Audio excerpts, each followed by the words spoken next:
אנחנו, ביום שאחרי, לא נשכח מלוחמי חרבות ברזל, וב5 שנים הבאות אנחנו נהיה פה בשבילם. שלום לכולם, אני איצ'ו, אני המנכ"ל והמייסד של המלאכים של ערן. במהלך החצי שנה האחרונה, כל החמ"לים נסגרו ונשארנו החמ"ל היחיד שמתפקד. הבנו צורך משמעותי שהולך להיות ביום שאחרי הלחימה. כולם יחזרו לשגרה, החמ"לים ייסגרו, והלוחמים לא יהיה מישהו שייתן להם חיבוק, מענה ומעטפת, גם ברמת הפנאי וגם ברמת הטיפול. מתוך המחשבה של היום של אחרי, פניתי לפלייטיקה והחלטנו ביחד להקים את הבית.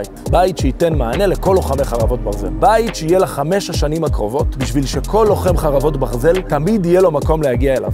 הבית שלנו, בשונה מהרבה מיזמים מדהימים שעושים למען הלוחמים בארץ, הוא לכל הלוחמים, ללוחמים השקופים. אתה לא צריך להיכנס בשום קטגוריה של לוחם, פציעה כזו או אחרת. כל מי שהיה לוחם בחרבות ברזל יכול להגיע לבית ולקבל את כל ההטבות שיש לבית להציע ללוחמים. לוחמי ולוחמות חרבות ברזל, מעכשיו לכולכם יש בית.